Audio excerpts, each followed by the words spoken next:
महाभारत में मायावी हिडिंबा और उसके पुत्र घटोत्कच की 5 रोचक बातें। हिडिंबा राक्षस जाति की मायावी महिला थी। उसके पुत्र का नाम घटोत्कच था। दोनों का ही महाभारत में बहुत ही महत्वपूर्ण कार्य रहा है। आओ जानते हैं दोनों के संबंध में 5 रोचक बातें। 1. हिडिंबा भीम का विवाह। पांचों पांडव लक्षागृह से बचने के बाद एक रात जंगल में सो रहे थे और भीम पहरा दे रहे थे। जिस जंगल में सो रहे थे वह जंगल नरभक्षी राक्षस राज हिडिंब का था।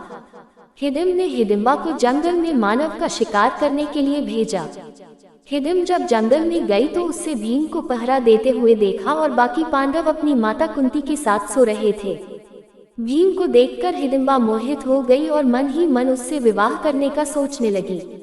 वह भेष बदलकर भीम के समक्ष प्रस्तुत हो गई और तभी वहां हिडिंबा धमका।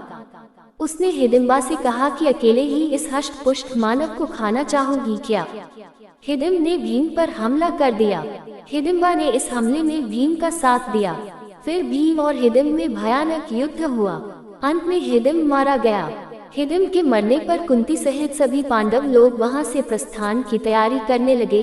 इस पर हिडिंबा पांडवों की माता कुंती के चरणों में गिरकर प्रार्थना करने लगी, हे माता, मैंने आपके पुत्र भीम को अपने पति के रूप में स्वीकार कर लिया है।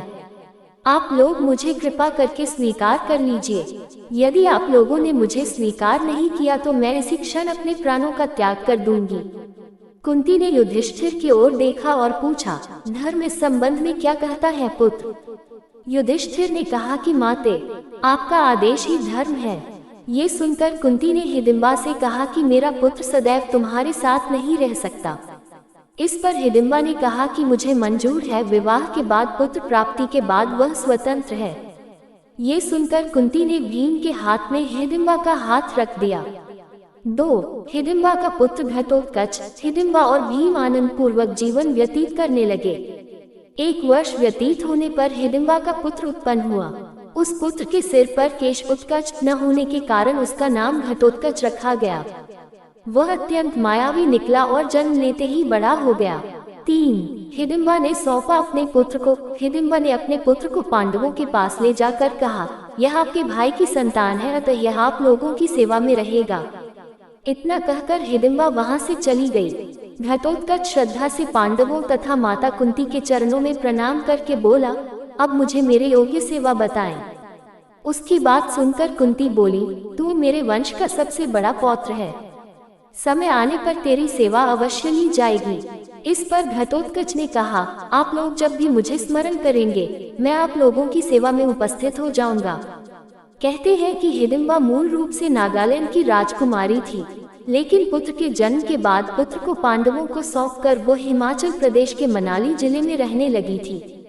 यहीं पर उनका राक्षस योनि से दैवीय योनि में परिवर्तन हुआ था। इसीलिए यहाँ पर हिडिंबा का एक प्राचीन मंदिर भी है। मंदिर के भीतर एक प्राकृतिक और पुरातन चट्टान है जिसे देवी हिडिंबा का स्थान माना जाता है। इसी चट्टान पर देवी हिडिंबा के पैरों के चिन्ह मौजूद हैं। चट्टान को स्थानीय बोली में धूम कहते हैं, इसलिए देवी को धूमरी देवी कहा जाता है। 4. घटोत्कच का पुत्र। घटोत्कच के एक पुत्र का नाम बर्बरीक और दूसरे का नाम अंजन पर्वा था। भीम के पुत्र घटोत्कच का विवाह दैत्यराज मूरा की बेटी कामकंटका से हुआ था। इस कामकंटका को भगवान श्री कृष्ण ने वरदान दिया था कि तेरी कोख से एक महावीर पुत्र जन्म लेगा जिसको युद्ध में कोई परास्त नहीं कर सकेगा, वो सर्वशक्तिमान होगा। भीम पुत्र घटोत्कच का पुत्र बर्बरीक दानवीर था। बर्बरीक दुनिया के सर्वश्रेष्ठ धनुर्धर थे। अर्जुन और कर्ण से भी बड़े धनुर्धर थे। बर्बरीक के लिए 3 बाण ही काफी थे जिसके बल पर वे कौरवों और पांडवों की पूरी सेना को समाप्त कर सकते थे।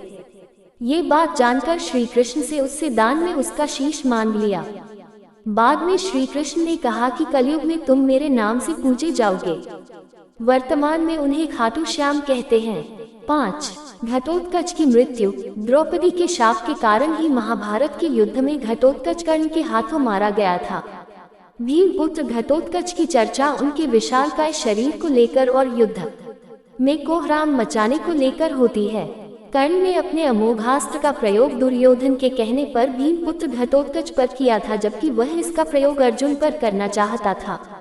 यह ऐसा अस्त्र था जिसका वार कभी खाली नहीं जा सकता था। लेकिन वरदान अनुसार इसका प्रयोग एक बार ही किया जा सकता था। यदि कर्ण ये कार्य नहीं करता तो युद्ध का परिणाम कुछ और होता।